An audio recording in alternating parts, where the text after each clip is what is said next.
Assalamualaikum warahmatullahi wabarakatuh. Kami dari kelompok 2 akan mempresentasikan hasil diskusi mengenai proposal kami dengan judul Pengaruh Perkuliahan Praktikum Secara Daring. Sebelum itu, perkenalkan terlebih dahulu anggota dari kelompok 2. Yang pertama ada Arisa Fitri, 2 Fatkur Rohman, 3 Eka Febriana Makfiroh, 4 Lina Tadia, 5 Clara Gresika, 6 Dewi Sarah Tasrikotul Ula, dan yang ketujuh ada Anugrah Ilham Ahyari. Poin yang akan kita bahas yang pertama pendahuluan, kedua tinjauan pustaka, 3 metode penelitian, dan yang keempat daftar pustaka. 1. Pendahuluan. Yang pertama ada latar belakang. Pada bulan Desember 2019, wabah misterius melanda kota Wuhan, Tiongkok, dan Cina. Penyakit yang tidak diketahui apa penyebabnya tersebut menimbulkan kematian secara tiba-tiba dan banyaknya korban kolaps memenuhi rumah sakit. Kasus pertama COVID-19 di Indonesia diumumkan oleh Presiden Joko Widodo pada Maret 2020. Pada saat itu, pemerintah Indonesia mencanangkan program WFH atau Work from Home sebagai upaya social distancing untuk menekan penyebaran COVID-19. Hal ini juga berdampak pada aspek pendidikan. Para peserta didik juga harus melaksanakan SFH atau Study from Home. Pada perguruan tinggi, WFH dan SFH memunculkan tantangan baru mengenai kesiapan dosen dan mahasiswa dalam melakukan perkuliahan daring yang semua pekerjaan diwajibkan berbasis teknologi online. Hasanah et al. 2020. Selanjutnya ada identifikasi masalah. Dari latar belakang yang ada, maka dapat diidentifikasikan masalahnya sebagai berikut. 1.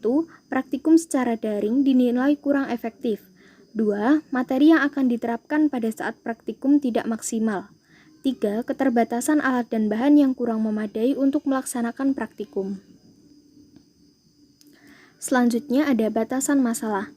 Berdasarkan latar belakang dan identifikasi masalah di atas, maka batasan masalahnya adalah bagaimana upaya yang dilakukan oleh institusi pendidikan atau dosen dalam praktikum mandiri secara daring. Selanjutnya rumusan masalahnya. Yang pertama, apa faktor yang menjadi penghambat dalam kegiatan praktikum mandiri secara daring? 2. Apakah materi yang disampaikan mudah untuk dipahami? 3. Apa upaya institusi pendidikan atau dosen dalam praktikum mandiri secara daring? Selanjutnya ada tujuan. Penelitian ini bertujuan untuk 1. Mengetahui upaya yang dilakukan institusi pendidikan atau dosen dalam praktikum mandiri secara daring oleh institusi pendidikan. 2. Mengetahui faktor apa saja yang menjadi penghambat dalam kegiatan praktikum mandiri secara daring oleh institusi pendidikan. Adapun manfaat dari penelitian ini, yang pertama bagi institusi pendidikan atau universitas tidar, dapat menjadi koreksi bagi institusi mengenai hal-hal apa saja yang menjadi penghambat dalam praktikum mandiri secara daring, sehingga praktikum bisa lebih berkualitas sebagaimana yang diharapkan oleh pihak institusi. Yang kedua, bagi jurusan pendidikan biologi dan jurusan lainnya.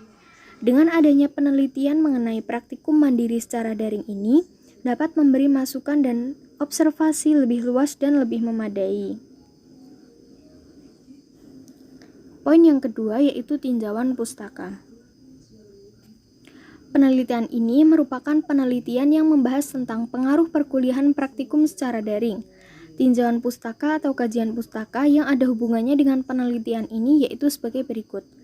Penelitian pertama yaitu penelitian yang dilakukan oleh Hikmat, Endang Hermawan, Aldim, dan Irwandi, Program Studi Sosiologi UIN Sunan Gunung Jati Bandung dengan judul Efektivitas Pembelajaran Daring Selama Masa Pandemi COVID-19, sebuah survei online tahun 2020. Penelitian ini bertujuan untuk menganalisis efektivitas pembelajaran daring di masa pandemi COVID-19.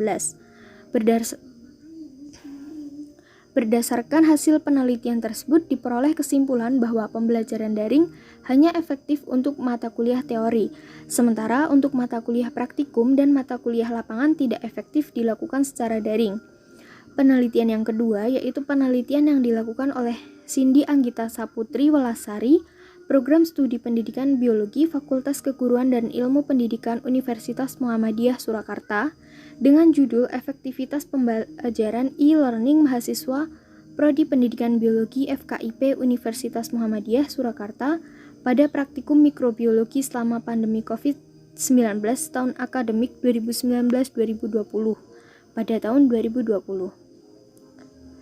Tujuan dari penelitian ini adalah untuk mengetahui efektivitas pembelajaran e-learning mahasiswa Prodi Pendidikan Biologi FKIP UMS pada praktikum mikrobiologi selama pandemi COVID-19 tahun akademik 2019-2020.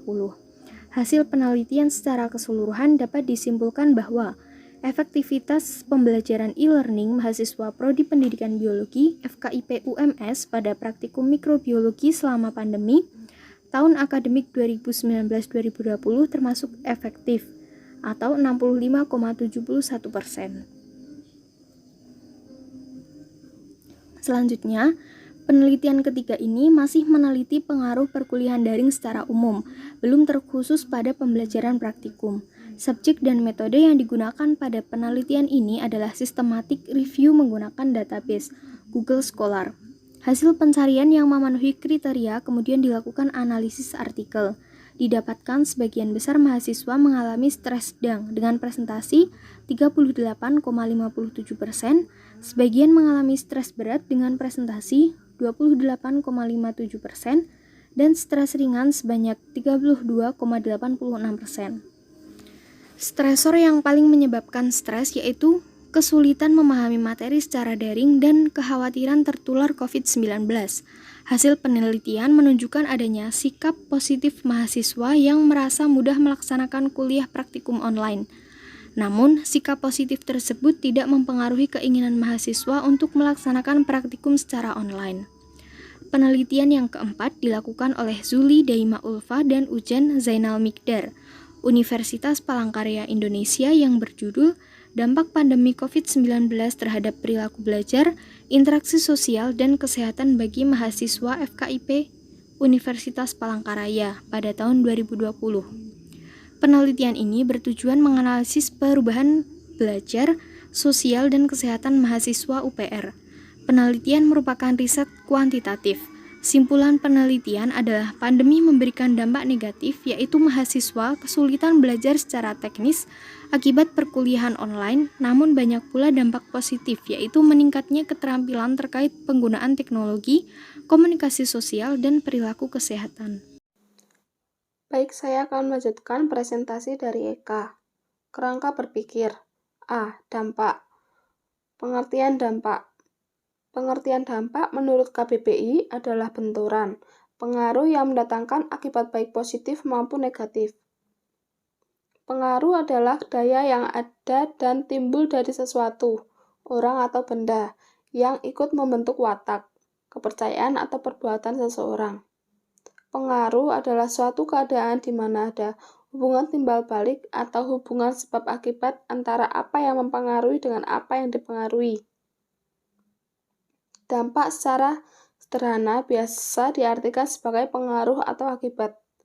B. Jenis dampak. Yang pertama, dampak positif. Dampak adalah keinginan untuk membujuk, meyakinkan, mempengaruhi, atau memberi kesan kepada orang lain, dengan tujuan agar mereka mengikuti atau mendukung keinginannya. Sedangkan positif adalah pasti atau tegas dan nyata dari suatu pikiran, terutama memperhatikan hal-hal yang baik. Positif adalah suasana jiwa yang mengutamakan kegiatan kreatif daripada kegiatan yang menjemukan, kegembiraan daripada kesedihan, optimis daripada pesimis. Yang kedua, dampak negatif. Dalam KBBI, dampak negatif adalah pengaruh kuat yang mendatangkan akibat negatif. Dampak adalah keinginan untuk membujuk, meyakinkan, mempengaruhi, atau memberi kesan kepada orang lain, dengan tujuan agar mereka mengikuti atau mendukung keinginannya. Berdasarkan beberapa penelitian ilmiah, disimpulkan bahwa negatif adalah pengaruh buruk yang lebih besar dibandingkan dengan dampak positifnya. Yang ketiga, ada metode penelitian. Pesan penelitian. Penelitian ini menggunakan metode kualitatif atau naturalistik karena dilakukan pada kondisi yang alamiah. Sugiono 2013 mengemukakan bahwa metode penelitian kualitatif adalah metode penelitian yang digunakan untuk meneliti pada kondisi objek yang alamiah, di mana peneliti adalah sebagai instrumen kunci. Teknik pengumpulan data dilakukan secara triangulasi atau gabungan. Analisis data bersifat induktif, dan hasil penelitian kualitatif lebih menekankan makna daripada generalisasi. Objek alamiah yang dimaksud oleh Sugiono 2013 adalah objek yang apa adanya, tidak dimanipulasi oleh peneliti sehingga kondisi pada saat peneliti memasuki objek, setelah berada di objek, dan setelah keluar dari objek relatif tidak berubah. Jadi, selama melakukan penelitian mengenai dampak perkuliahan praktikum secara daring ini, peneliti sama sekali tidak memanipulasi atau mengatur terhadap variabel penelitian. Subjek penelitian.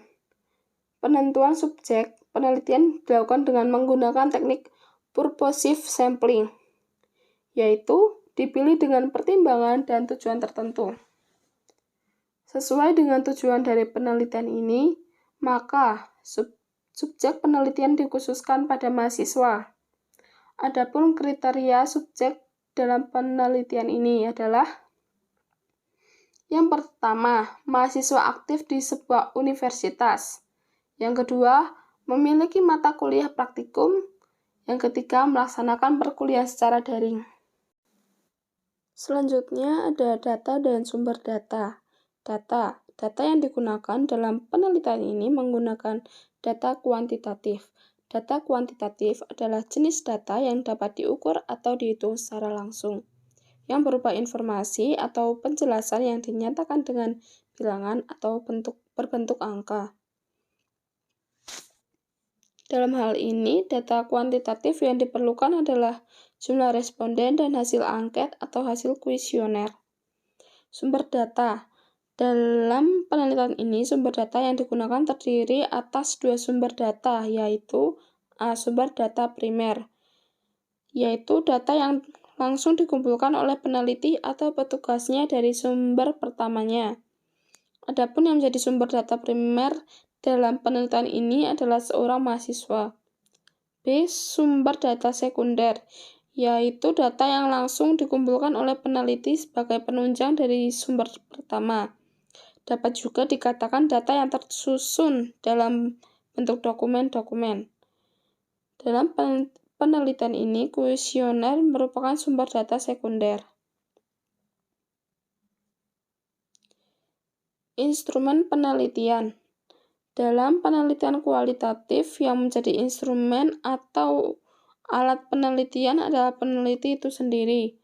Peneliti menjadi human instrument yang berfungsi menetapkan fokus penelitian, memilih informan sebagai sumber daya, melakukan pengumpulan data, menilai kualitas data, analisis data, menafsirkan data, dan membuat kesimpulan. Peneliti sebagai instrumen perlu divalidasi seberapa jauh kesiapannya dalam melakukan penelitian yang selanjutnya terjun ke lapangan. Sugiono 2013. Teknik pengumpulan data. Teknik yang digunakan dalam mengumpulkan data pada penelitian ini adalah teknik utama yang digunakan adalah kuesioner. Sebagai pendukung digunakan independent interview. Metode angket atau kuesioner adalah sejumlah pertanyaan tertulis yang digunakan untuk memperoleh informasi dari responden dalam arti laporan tentang pribadinya atau hal-hal yang ia ketahui. Teknik analisis data. Analisis data pada penelitian ini menggunakan teknik analisa presentase. Semua data-data yang berhasil dikumpulkan dari sumber-sumber peneliti akan dibahas oleh penulis dengan menggunakan metode analisis deskriptif, yaitu menjelaskan data-data yang diperolehnya dengan menggunakan perhitungan prosentase atau bisa disebut frekuensi relatif. Rumus frekuensi relatif. Rumusnya adalah sebagai berikut. P sama dengan F per N kali 100%. Dengan keterangan P yaitu prosentase, F frekuensi, dan N jumlah responden. Adapun untuk memberikan nilai pada angket, penulisan memberikan ketentuan sebagai berikut. Untuk skor jawaban A dinilai 3, untuk skor jawaban B dinilai 2, untuk skor jawaban C dinilai 1. Setelah mendapatkan hasil berupa prosentase, hasilnya dapat ditafsirkan dengan kalimat yang bersifat kualitatif sebagai berikut. Baik, yaitu dengan 76% sampai 100%, cukup baik 56% sampai 75%, kurang baik 40% sampai 55%, dan yang terakhir ada tidak baik di bawah 40%. Baik, berikut daftar pustaka dari presentasi kami hari ini. Jika ada kesalahan saat membawakan presentasi, mohon dimaafkan.